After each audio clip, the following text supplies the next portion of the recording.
한 주간 잘 지내셨습니까? 한 주 한 주 여러분의 얼굴을 뵈는 행복이 있습니다. 한 분 한 분 뵐 때마다 하나님께서 한 주 동안도 잘 돌보아 주셨구나. 요즘 또 코로나 확진자들이 많이 늘어가고 있다는데 안전하게 지켜주셨구나. 이런 감사가 절로 나옵니다. 또 여러분, 우리가 돌아서 생각해 보면 한 주 한 주 보내는 것도 감사지만 우리의 지나온 삶을 이렇게 쭉 돌아보면 지나온 삶을 이렇게 유지해 갈 수 있다는 게 얼마나 기쁘고 감사한지요. 민수기 오늘 36장 함께 읽었는데요. 민수기를 언제 시작했는가 이렇게 살펴봤더니요, 지난해 6월 달부터 설교하기 시작했더라고요. 그래서 1년 2개월 지나왔는데 절기 그리고 새해 이런 설교들을 빼고 나니까 오늘 설교까지 꼭 쉬운 2번의 설교를 하게 됐어요. 어떻게 보면 민수기를 마무리하면서 성도님들과 함께 또다시 하나님을 바라보고 꿈꿀 수 있다는 게 얼마나 감사한지요. 특별히 민수기의 말씀 여러분 쉬운 2번이나 나눠서 여러분과 함께 했는데 어떤 말씀이 여러분 마음속에 제일 남습니까? 민수기는 광야길을 걸어가는 이스라엘 백성들의 이야기지 않습니까? 하나님의 인도하심을 경험하면서 감사와 찬양도 있지만 자신의 마음대로 되지 않을 때에는 불평과 원망도 가득 들어있는 책이 이 민수기입니다. 어떻게 보면 인생길을 우리가 광야길에 비유하는데 이스라엘 백성의 이런 모습이 우리의 모습과 참 많이 닮았다라는 생각을 하게 됩니다. 그런데 이런 이스라엘 백성을 다듬고 세우신 것처럼 광야 같은 오늘을 살아가는 우리들을 하나님께서 이 민수기의 말씀을 통하여서 어떻게 살라고 당부하십니까? 유혹에 넘어지지 않고 불평 원망을 내려놓고 어떻게 하면 하나님의 손길을 경험하며 살 수 있다고 이야기하십니까? 하나님이 우리에게 말씀하시는 것을 한마디로 요약하라면 주를 바라봐라. 너희의 시선을 주님께 고정해라. 그리고 주님께서 주시는 말씀을 너희 마음에 품고 그 말씀이 이끄는 대로 따라가라. 비록 눈앞에는 전혀 다른 상황이 펼쳐지고 광야 같은 험한 길이 펼쳐진다 할지라도 우리를 지키시는 하나님을 신뢰하면서 그 하나님을 바라보면서 한 발 한 발 걸어가는 것, 이것이 우리가 광야 같은 인생길에서 하나님의 손길을 경험하며 사는 길이다. 민수기는 한결같이 이렇게 이야기를 하는 겁니다. 하나님 앞에서 구별되게 거룩하게 살아가는 것도 우리의 시선을 하나님께 고정하는 일로부터 흘러나옵니다. 우리가 여러 가지 다급한 상황에서 다시 일어설 수 있는 힘도 우리를 창조하시고 우리를 책임지시는 하나님이라는 하나님에 대한 신뢰가, 그리고 또 그 하나님을 바라보는 바라봄이 우리를 일어서게 만든다는 겁니다. 그래서 민수기를 마무리하는 오늘, 과연 나는 내 중심에 하나님이 계시는가? 나는 항상 하나님께 나의 시선을 고정하고 그 하나님이 말씀하시는 대로 따라가고 있는가? 돌아보면서 오늘 이 36장의 말씀으로 마무리할 수 있기를 소망합니다. 36장의 말씀은 하나님께서 딸들에게도 주시는 기업에 대한 말씀입니다. 땅을 분배하고 기업을 나누실 때 지금 이스라엘 백성은 모압 평지에서 하나님이 주시는 약속의 땅에 들어가는데 이미 요단강 동편에서 두 지파와 반 지파 사람들이 이곳이 좋으니까 이곳을 우리의 땅으로 주십시오라고 이야기하지 않았습니까? 여러분, 그럼 이제 가나안 땅으로 들어가서도 어떤 일이 벌어지겠습니까? 좋은 땅을 보면 사람들은 누구나 이 땅에서 우리가 살면 더 좋겠다라고 생각하고 집 하나 가문을 중심으로 해서 이 땅을 우리에게 주십시오 하는 일들이 발생할 수 있지 않겠습니까? 그래서 하나님은 미리 이 모압 평지에서 가나안 땅을 건너가기 전에 하나님이 약속하신 약속의 땅을 보게 하시고 그 땅을 나누게 하시지요. 제비를 뽑아서 공평하게 나누게 하시고 또 그 제비 뽑아 나눈 땅을 각 지파 안에서 종족별로 가문별로 수에 비례해서 나누게 하시지 않습니까? 그런데 이렇게 기업을 나눌 때 원리와 원칙은 공평함이지만 한 가지 불공평한 게 있었습니다.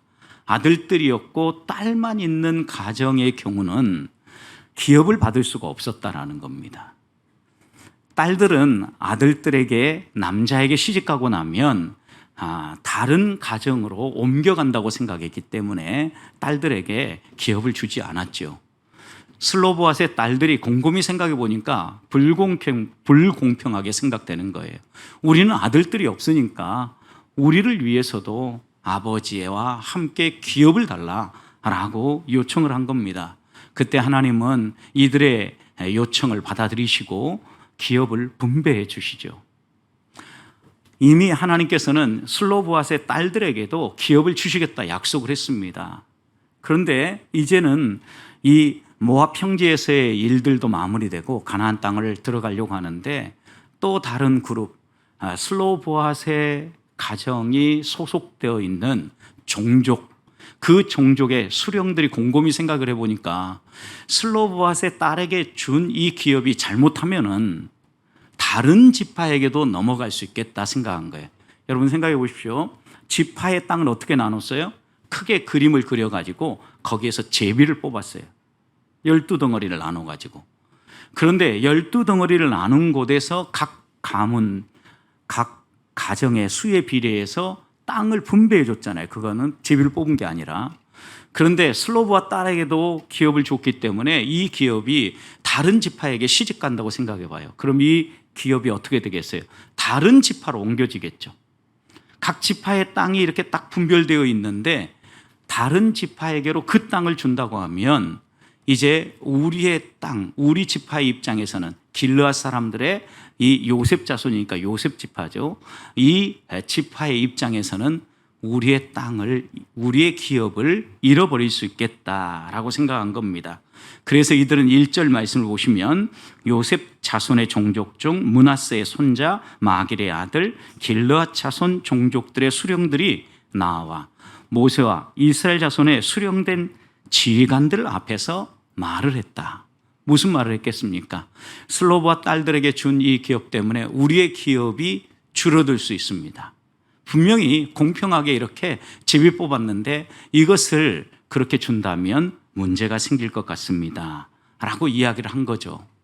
그래서 그에 대한 대책을 세우고 슬로보앗의 딸들에게 준 기업을 다시 회수한 게 아니라 그 기업이 유지될 수 있도록 조치를 취하는 장면이 오늘 이 36장의 말씀입니다. 우리나라도 한때는 남아를 선호했던 시절이 있습니다. 지금도 남아를 선호하는 사람이 있다고 합니다. 보통 사람들이 첫 번째 아이를 낳을 때는요, 아들이든 딸이든 상관없다고 이야기를 한답니다. 그런데 둘째, 셋째에 가면 마음이 달라진다는 거예요. 아이, 그래도 아들은 하나 있어야지. 이러면서 한 셋째 정도 가면 한 80% 이상은 무조건 아이를 낳아야 된다. 이렇게 생각한다는 거예요. 그런데 지난 6월에 한국 리서치에서 조사한 결과에 의하면요, 우리나라에서 사람들이요, 남자 아이를 낳기 원하는지 여자 아이를 낳기 원하는지 물어보았더니요, 31%의 사람은요, 아들이 하나 있었으면 좋겠다 이렇게 반응을 보였어요. 그 다음 딸이 하나 있었으면 좋겠다. 몇 프로 정도일 것 같습니까? 55%가 됐어요. 전세가 역전됐습니다, 지금은. 그리고 이것이 연령대가 올라가면요, 한 70대 정도 되면요, 딸이 반드시 있어야 된다. 70대 올라가서 그런지요, 60대 이상의 어른부터 이분들은요, 70% 정도가 딸이 반드시 있어야 된다라고 반응을 보였습니다. 저희도 아들만 있는데 대책이 없습니다. 곰곰이 생각해 보십시오. 우리나라도 과거에는 아들을 낳지 못하면 문제가 있다고 생각을 했어요. 그래서 조선시대만 해도 칠거지약 중에 하나였어요. 아들을 낳지 못하면요, 여인들을 내칠 수 있는 조건이 됐고, 가정 안에 분명히 결혼을 했음에도 불구하고 남편이 첩을 두고 다른 사람에게서 자녀를 낳아와도 말을 못하던 시대가 있었다는 겁니다. 분명히 이런 우리의 남자아이를 소중히 여기고 존중하는 시대가 있었던 것처럼 성경의 시대도요, 남아를 선호하고 남성 중심적인 시대였던 게 분명합니다. 그런데 이런 시대에도 하나님은 이스라엘 백성에게 기업을 나눠줄 때 남자아이들, 아들들에게만 기업을 주신 게 아니라 누구에게도 기업을 주셔요? 딸들에게도 기업을 주신다라는 거예요. 하나님은 차별하는 것 같고 남성의 하나님인 것 같지만 천만의 말씀이에요. 절대 그렇지 않습니다. 때때로 여성운동을 하는 페미니스트들이 하나님을 왜 아버지라고 부르냐고, 어머니라고 부르자고 이렇게 주장을 하곤 합니다. 얼마든지 그들의 주장을 이해할 만합니다. 그러나 하나님은 남성 중심적이거나 남성 편향적인 하나님이 아니라는 점입니다. 오늘 말씀에서도 그렇게 모든 사회의 문화가 남성 중심적인 그런 문화 속에서도 하나님은 여성들에게, 아들이 없는 가정에는 딸들에게도 기업을 주시면서 하나님의 복을 누릴 수 있는 길을 열어주신다라는 거죠. 자, 그렇다고 하면 민수기를 마무리하면서 우리들이 이 땅을 살아가면서 하나님이 주시는 기업을 받아 누리는 것, 하나님이 우리 성도들에게, 하나님의 자녀에게 약속하신 복을 받아 누리는 비결은 무엇입니까? 오늘 말씀 2절을 보면 하나님이 우리의 삶의 주인이라는 사실을 인정하는 사람에게 하나님의 복이 임한다라는 겁니다. 2절을 보십시오.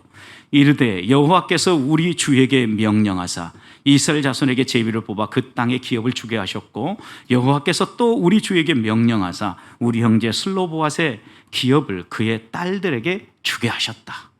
여러분, 이스라엘 백성에게 기업을 주신 분, 슬로보앗의 딸들에게 기업을 주신 분 누구라고 얘기합니까? 하나님이라고 얘기해요.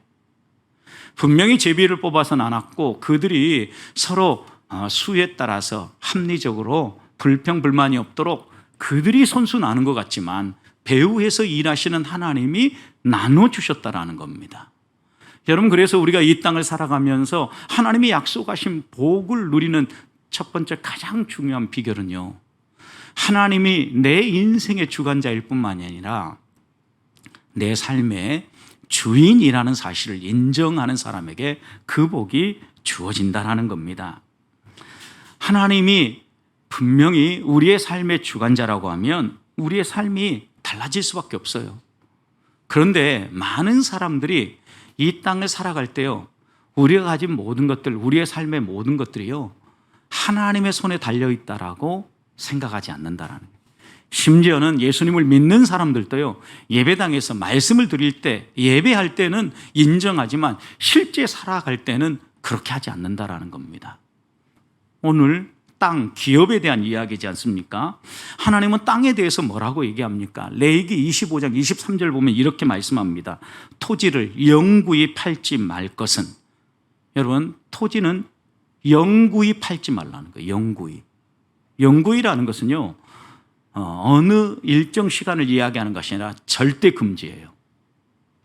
영구히 팔지 말라. 이유가 그 다음 나오는데 이렇게 얘기합니다. 토지는 다 내 것임이니라. 하나님은요, 이스라엘 백성에게 기업을 주시면서 이 기업이 내 것이다. 그런데 내가 너희에게 선물로 주신다. 여러분, 우리가 이 땅을 살아가는 것도 하나님이 우리에게 선물로 주셨기 때문에 하루를 살아가는 거죠. 왜요? 생명의 주관자가 하나님이라면 오늘 하루라는 이 시간 생명의 풍성함을 누리며 살아가는 것 하나님의 선물이잖아요. 그런데 우리는 내 것이라고 생각을 한다는 거예요. 여기에서부터 큰 문제가 생명만이 아닙니다. 우리가 가진 여러 가지 소유물들 내 것이라고 혹시 생각하지 않습니까, 여러분? 왜 우리가 우리의 가진 소유물들을 내 것이라고 생각하는지 곰곰이 돌아보면요, 이유는 한 가지예요. 그런 소유물을 얻을 때 내가 나름 노력하고 애썼다라는 겁니다. 없었던 것인데 땀을 흘려 수고하고 내가 자수성가해서 이 모든 것을 일구어냈다라는 거죠. 또 부모님에게 물려받은 게 있다 할지라도 그것을 내가 잘 관리하고 유지해서 오늘에 이르게 되었기 때문에 결국 이 모든 것은 내 것이다라는 생각이 우리에게 있다라는 겁니다. 그런데 하나님은 너희가 가진 이 모든 것들이 너희 것이 아니라 하나님의 것이다라고 말씀하고 있다라는 겁니다. 그래서 우리가 이 땅에서요, 이 광야 같은 세상에서요, 하나님이 약속하신 복을 누리며 행복하게 살아가는 첫 번째 가장 중요한 비결이 있다고 하면 그것은 하나님이 내 내 삶만 아니라 나의 모든 소유물에도 주인이라는 사실을 인정하며 사는 거예요. 우리 사회에 수많은 불안정한 요소들이 있습니다. 어떤 분들은요, 한국 사회의 시한폭탄이 국민연금이라고 이야기를 합니다. 또 어떤 사람은요, 부동산이라고 이야기를 합니다. 또 어떤 사람은 가계부채라고 이야기를 합니다. 각각의 주장하는 사람들의 이야기를 들어보면 나름의 논리적인 설명들의 고개가 끄덕거려집니다. 여러분, 그 가운데 가계부채 한번 생각해 보십시오. 분명히 이것은 시한폭탄인 것이 분명한 것은 2003년만 해도 우리나라 가계부채가 약 1,000조 되었다고 합니다. 1,000조. 그런데 지금 9년이 지난 2022년이지 않습니까? 9년이 지났는데 가계부채는 딱 2배로 늘었다고 합니다. 2,000조입니다. 여러분, 그러면 그때 비해서 우리의 인구가 2배로 늘었느냐? 천만의 말씀이에요. 개인의 부채가 2배로 늘어가고 있다라는 이야기이기도 합니다.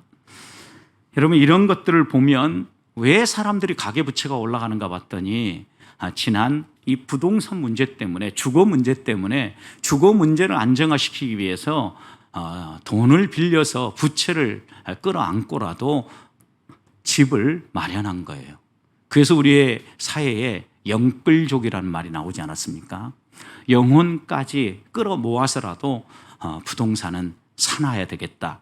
이런 마음에 우리나라의 지금 부채 수준이 무진장 올라가고 있다는 겁니다. 어떻게 생각해 보면 우리 인간의 가장 기본적인 생존권이 의식주와 연관되어 있지 않습니까? 여러분, 그런데 입는 것 우리가 나름 해결할 수 있다지만 먹는 것, 갈수록 지금 물가가 올라가니 얼마나 불안정합니까? 또 주거의 문제, 아직 자기 보금자리를 마련하지 못하신 분들은 이 주거 문제의 불안정 때문에 노후까지도 불안정해지지 않습니까? 이런 문제들 때문에 우리 사회에 수많은 시한폭탄과 같은 요소들이 요소에 박혀 있다라는 겁니다. 이스라엘 백성들이 기업을 분배할 때도 이런 문제가 은근히 남아 있었던 겁니다. 딸만 가진 가정이 왜 이 슬로브함만 있었겠습니까?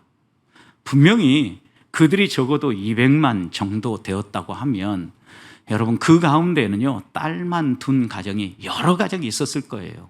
슬로브앗의 가정만 나왔지만 그런 가정들의 아픔을 하나님은 돌아보시고, 어떻게 보면 기업을 나누는 시작부터 모든 것이 다 하나님이고 공평하게 이 모든 것들을 너희에게 은혜의 선물로 주신다라는 이 하나님의 의로우심, 공평하심이 손상될 수 있는 이기에 하나님은 딸들에게도 기업을 내어주시고 또 이 기업을 통하여서 각 가정이 불평하고 원망하지 아니하도록 은혜를 베풀어 주셨다라는 거예요. 기업 분배 이야기를 보십시오. 어디에도 누가 더 좋은 것 가졌다, 덜 가졌다, 많이 가졌다, 이런 문제로 다툼과 싸움이 일어나지 않는다라는 거예요. 여러분, 그리고 또 딸들에게 기업을 주었을 때 자기 지파에 기업이 줄어들 가능성이 있을 때 지금 길르앗 자손의 수령들이, 길르앗 종족의 수령들이 모세와 다른 수령들 앞에 나와서 한 이야기가 무엇입니까? 이들은요, 겸손하게 먼저 이야기를 합니다. 모세에게 오늘 2절 말씀 보면 이렇게 얘기하죠. 여호와께서 우리 주에게 명령하사, 우리 주가 여기에서 누굽니까? 모세를 이야기하는 거예요. 여호와께서 또 우리 주에게 명령하사. 여러분, 모세를 부를 때 모세에게 마치 하나님처럼 대하면서 이 길르앗 수령들은 겸손히 자신들의 뜻을 표현하고 있다는 겁니다. 왜요? 하나님이 모세에게 말씀해 주셨고 모세가 하나님의 말씀을 대언하여 이스라엘 백성을 다스려 왔기 때문에 이 길르앗의 수령들은 모세를 우리 주라고 표현하면서 하나님처럼 대한 겁니다.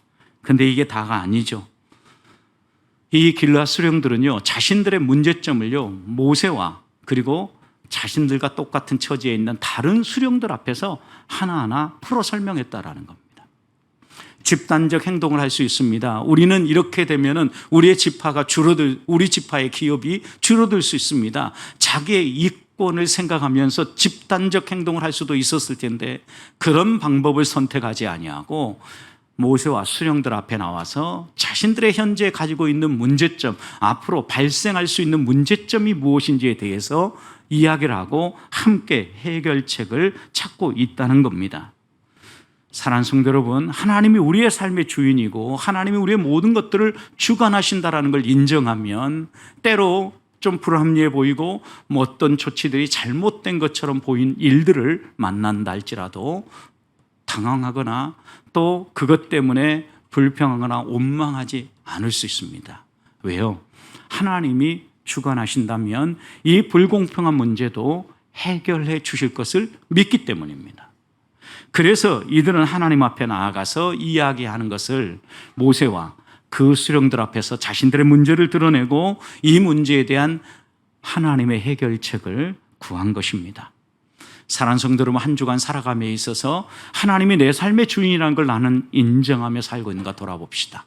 하나님이 내 삶의 주인이라면 내 뜻과 내 생각을 앞세우기보다는 하나님의 생각이 앞서야 합니다.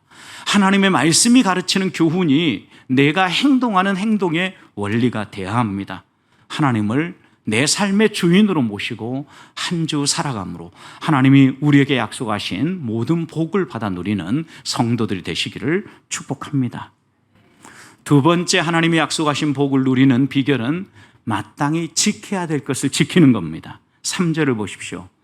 그들이 만일 이스라엘 자손의 다른 지파의 남자들의 아내가 되면 그들의 기업은 우리 조상의 기업에서 떨어져 나갈 거라고 이야기합니다. 여러분, 이 말씀은 앞서 설명한 것처럼 슬로보앗의 딸들이 다른 지파의 남자들에게 시집갔을 경우에 발생할 수 있는 문제를 이야기하는 겁니다. 그런데 이런 문제를 제기하는 것은요, 길르앗 사람들이요, 자신들의 밥그릇을 챙기기 위해서가 아니에요. 여러분, 여기서 한 가지 우리의 시선을 다르게 봐야 되는데, 하나님이 주시는 것은요, 단순히 나의 밥그릇이 아니라 언약 안에서 약속하신 은혜의 선물이에요. 다시, 하나님이 이미 이스라엘 백성에게 이 땅을 약속하셨고요, 이 땅은 하나님이 언약으로 주셨어요. 그리고 이 땅의 경계는 절대 무너지지 않도록 하셨어요. 영구히 팔지 못하라고 얘기했잖아요. 그러니까 하나님이 이렇게 주실 때에 이스라엘 백성에게 분명한 말씀의 교훈을 담고 주신 거예요. 여기에서요, 지난번에 우리가 살폈던 것처럼 경계선을 따라서 서로의 자리를 지키면서 더불어 함께 살아가라고 하나님은 이 기업을 경계 지어주고 선물로 주셨다라는 거예요. 그런데 하나님이 주신 선물을요, 하나님이 주신 언약의 선물을 잃어버린다고 생각해 봐요. 안 되겠잖아요. 여러분, 하나님이 우리에게 주시는 복을 우리가 놓쳐버리는 것 얼마나 안타까운 일이에요. 지금 길르앗 사람들은요, 거기에 관심이 있는 거예요. 하나님이 우리 기업, 우리 지파에게 선을 그어서 이렇게 경계선 안에 담아주셨는데 이 가운데 하나님의 선물을 잃어버리는 일이 생기지 않도록 발생할 수 있는 문제에 대해서 해결책을 구하고 있는 겁니다. 하나님이 주시는 복을 잃지 않기 위해서 열심을 내고 있다는 거예요. 그럼 여기서 우리들이 하나 더 생각해야 될 것이 있습니다. 나는 과연 하나님이 내게 주시는 복을 사모하고 그것을 잃지 않기 위해서 애쓰고 있는가라는 거예요. 하나님이 우리에게 약속하신 수많은 복이 있는데 뭐 내게 그거 없어도 상관없어. 지금 내가 당장 살아나가는 데는 몸이 좀 건강하면 좋겠고 돈이 조금 더 있었으면 좋겠어. 하나님이 우리에게 약속하신 게 건강과 돈만이 아닙니다, 여러분. 온통 모든 사람이 행복하려고 하면 돈이 있어야 되고 건강이 있어야 된다, 이렇게 두 가지로 다 요약이 됩니다. 그러나 하나님이 우리에게 약속하신 복은요, 비록 내 몸이 조금 아파도 하나님 품 안에서 지내는 것, 하나님과 함께 걸어가는 것, 이것이요 진정한 복이고 행복이에요. 그러면 그 다음에 우리가 먹고 사는 문제, 의식주의 문제, 이 모든 문제가 먼저 그의 나라와 그의 의를 구하면 다 해결될 것이다. 어떻게 해요? 내가 해결해 줄게, 하나님이 약속하셨잖아요. 그런데 우리의 이 우선순위 방향이 자꾸 잘못되고 있다는 거예요. 그래서 바울 사도는 이렇게 고린도 전서 9장 24절 25절에서 권면합니다. 운동장에서 다름질하는 사람이 여러 사람이라 할지라도 오직 상 받는 사람은 몇 사람이에요? 한 사람이라 그랬어요. 그래서 너희도 상을 받도록 이와 같이 다름질을 하라는 거예요. 이와 같이 다름질하라는 게 무엇인지 그 다음 이렇게 얘기합니다. 이기기를 다투는 자마다. 사단과의 싸움이에요. 영적인 전투예요. 하나님의 말씀대로 우리를 거룩하게 다듬고 하나님의 사람으로 서기 위해서 살아가라는 거예요. 이렇게 이기기를 다투는 사람들마다 모든 일에 절제한다. 하나님이 세우신 경계선이 무엇인 줄 알고 그 경계선 안에서 살아간다라는 거예요.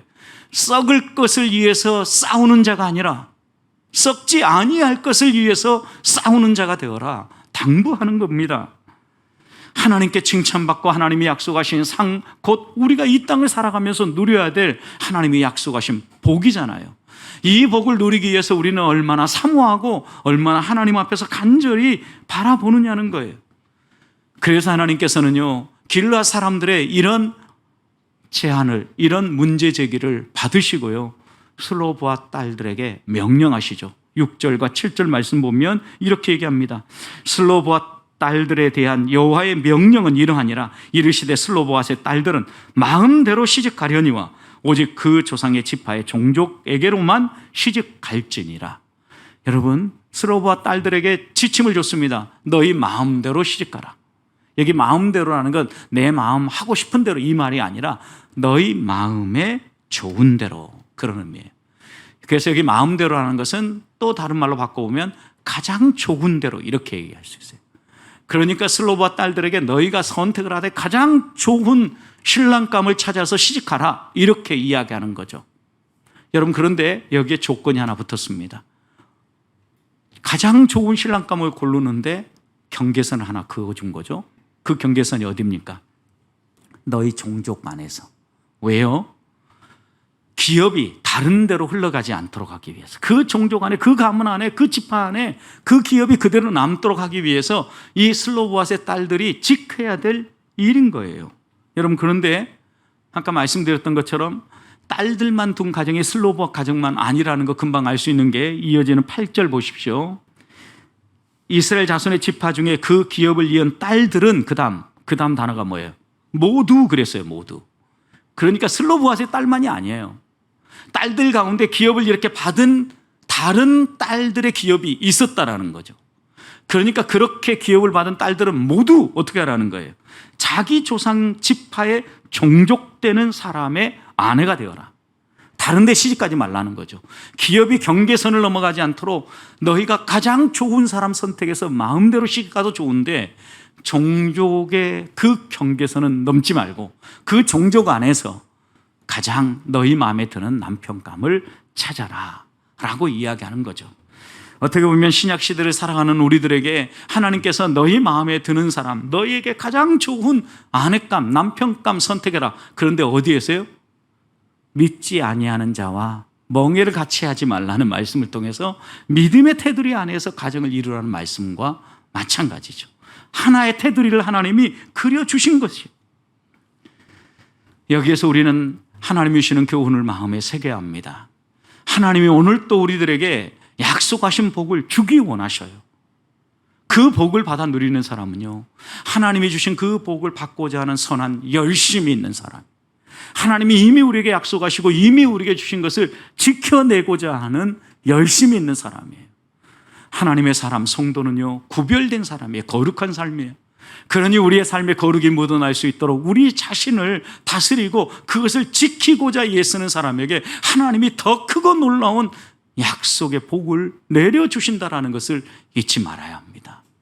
하나님 앞에 나아갈 때 나는 내 생각이 우선순위가 아니라 하나님의 말씀이 우선순위가 되기 위해서 내 눈에 좋은 것, 내게 가장 좋은 것을 선택하는 순간에도 하나님의 말씀을 벗어나진 않았는가?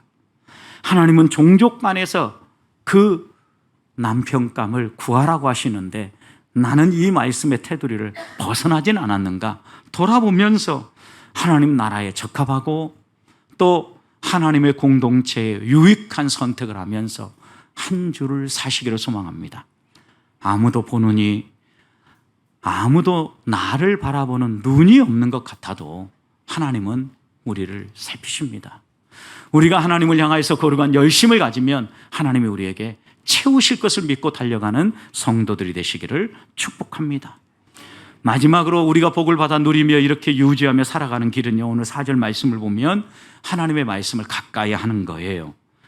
이스라엘 자손의 희년을 당하여 그 기업이 그가 속한 지파에 첨가될 것이라. 그런즉 그들의 기업은 우리 조상의 지파의 기업에서 아주 삭감되리라. 이렇게 얘기하죠. 여기에 보면 희년에 대한 이야기가 나옵니다. 길르앗 수령들이 우려했던 것은 희년이 되면 딸들의 기업이요, 그 딸들이 시집간 남편들의 지파에 속하게 되기 때문에 이런 문제를 이야기하는 거예요. 여러분, 희년이 돼도 이 딸들의 기업이 끝까지 넘어가지 않는다고 하면 아무런 문제가 안 되죠. 근데 희년이 되면 무조건 이제는 그 남편들에게 속하게 되기 때문에 그러면 지파의 기업이 완전히 넘어가 버리는 거거든요. 그래서 이들은 희년이 되기 전에 이렇게 일들이 벌어지지 않도록 조치가 되어야 됨을 분명히 이야기하는 거죠. 여러분, 희년은 7년 안식년이 7번 반복되고 나면 49년이죠. 그러면 50년째 되는 50번째 해, 그해 7월 10일 대속죄일에 희년을 선포하는 겁니다. 여러분, 이렇게 그들에게 50년째 되는 이 해에 있었던 여러 가지 일들은요, 아예 이 희년은요 1년 동안 농토도 개간하지 아니하고 하나님께만 찬송하며 하나님을 예배했어요. 그래서 하나님은요 그 전해에 이 농토를 개간하지 않고 먹을 수 있도록요 더 풍성한 은혜를 베풀어줘요. 여러분, 우리가 하나님을 믿고 의지한다는 이런 거죠. 하나님을 위해서 내 삶을 드리면 하나님이 어떻게 해요? 내 삶을 책임져 주신다는 믿음을 가지고 사는 거죠. 오늘 먹을 것 당장 내게 없는 것 같지만 하나님 앞에서 다짐하고 하나님의 일을 위해서 헌신하면요 그 다음에 먹을 수 있는 것을요 하나님이 알아서 채워주셨어요. 이렇게 그래서 희년에는요 완전히 그들은 농토를 개간하지 아니하고 하나님을 찬양하고 이웃을 돌아보며 함께 하는데 시간들을 썼어요. 또 희년에는요 모든 소유물들은 무조건 주인에게 돌아가요. 땅도 마찬가지입니다. 모든 것들이 다 주인에게 돌아가는데 가난해서 값 나가는 물건을 전당포에 전당 잡혔다면 이 희년이 되면요 아무런 조건 없이 무조건 돌려보내는 거예요. 무엇이 되었든지 간에. 사람들도요 돈이 없어서 결국은 팔 것도 없고 전당 잡힐 것도 없으면 그 다음 마지막 하는 게 무엇입니까? 자신의 노동력을, 자신의 삶을 파는 거예요. 노예가 되는 거예요. 그런데 이 희년이 되면요 노예들도요 모두가 다 집으로 돌아갈 수 있도록 해줬어요. 그러니 이 희년은 어떤 해요? 자유와 해방의 절기인 거예요. 이런 절기가 되어지면 완전히 그들이 아무리 기업을 찾으려고 해도 찾을 수 없다는 걸 알았기 때문에 멀리 희년까지를 내다보면서 이 길르앗 수령들은 그들의 문제점을 이야기하고 있는 겁니다. 그러자 여기에 대해서 하나님이 답을 하시는데 5절 이렇게 대답하죠. 모세가 여호와의 말씀으로 이스라엘 자손에게 명령하여 이르되 요셉 자손의 지파 말이 옳도다 그랬어요.